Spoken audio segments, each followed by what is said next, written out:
பிதாவின் பெயராலே அவன் கிறிஸ்துவுக்குள் மிகவும் பிரியமானவர்களே, பல வேளைகள்ல ஏன் நிறைய நேரங்கள்ல நாம் என்ன செய்கிறோம்? மனிதர்களை நம்பிக்கொண்டே இருக்கிறோம். மனிதர்களை நம்பி நாம் ஏமாற்றப்பட்டவுடன் என்ன செய்யறோம்? அதுக்கப்புறம் ஆண்டவர் நம்புறோம். அதுதான் நாம் செய்யக்கூடிய மிகப்பெரிய தவறு. நாம் ஆண்டவரை நம்புகின்ற வேளையில நாம் வெற்றி பெறுவோம், நாம் உயர்ந்து நிற்போம், நாம் ஆண்டவருடைய பிள்ளைகளாக வாழ்வோம். மனிதரை நம்புகின்ற பட்சத்தில் நாம் வீழ்ந்து போவோம். ஆண்டவருடைய வழியில நடப்பதற்கான வாய்ப்புகள் இல்லை. எல்லா காரியங்களையும் நாம் தோற்றுக்கொண்டே இருப்போம்.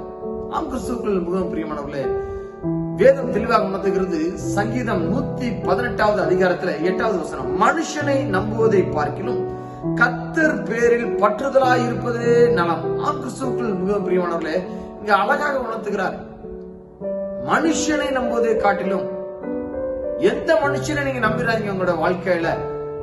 மனிதர்கள் மாறக்கூடியவர்கள், மனிதர்கள் அவர்கள் சூழ்நிலைக்கு ஏற்றவாறு தங்களை மாற்றிக்கொள்ளக்கூடியவர்கள். ஆனால் நம்முடைய தேவனாகிய கர்த்தர் அவர் மாறாதவர், அவர் என்றென்றைக்கும் நிலைத்து நிற்பவர். ஒரு பழமொழி எனக்கு ஞாபகம் வருகிறது, மாற்றம் ஒன்றுதான் மாறாதது, மற்றவை எல்லாமே மாறக்கூடியது என்று சொல்லி ஒரு பழமொழி உண்டு. இதுலயும் நம்முடைய ஆண்டவராகிய கர்த்தர் மாறுபட்டு நிற்கிறார். அவர் மாறாதவர், அவர் நன்மைகளை தருகிற தேவனாய் இருக்கிறார். உங்க மேல அவ்வளவு அன்பு வைத்திருக்கிற தேவனாய் இருக்கிறார். நீங்க அவரை நம்பி பாருங்களேன், ஒரு தடவை நம்பி பாருங்களேன். எசப்பா, நீங்க மட்டும் எனக்கு போதும், நான் வாழ்க்கையில் நான் வெற்றி பெறுவேன் என்று சொல்லி நீங்க அவரை நம்பி பாருங்களேன், அவரை விசுவாசித்து பாருங்களேன். நீங்க மனிதர்களை நீங்க நம்பவே மாட்டீங்க.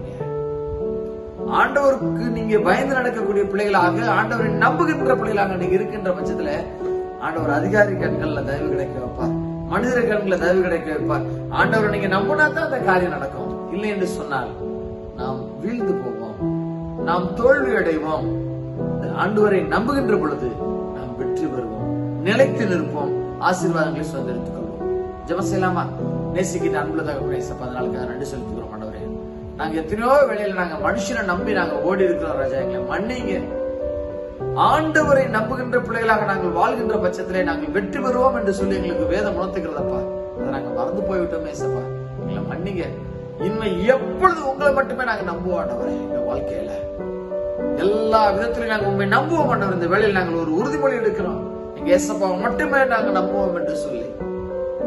உண்மை நம்புகிற பிள்ளைகள் ஒரு நாளும் புறம்பே தள்ளதில்லை, கைவிட்டதே இல்லை ஏசப்பா. நாங்க நம்புகிறோம். தொடர்ந்து உண்மை மட்டுமே நாங்க நேசிக்க, உம்மால மட்டுமே விடுதலை, வெற்றி, வாழ்வு என்பதை நாங்கள் உணர்ந்து கொண்டு உண்மை பின்பற்றி வாழ தேவனுக்கு தெளிந்த சிந்தனை தந்ததுக்காக நன்றி செலுத்துகிறோம். முழுதுமாக எங்களை தாழ்த்துகிறோம். துதி, கன, மகிமை எல்லாவற்றையும் ஒருவருக்கே செலுத்துகிறோம். இயேசு கிறிஸ்துவின் ஜெபம் கேட்கிறோம் நல்ல பிதாவே, ஆமென்.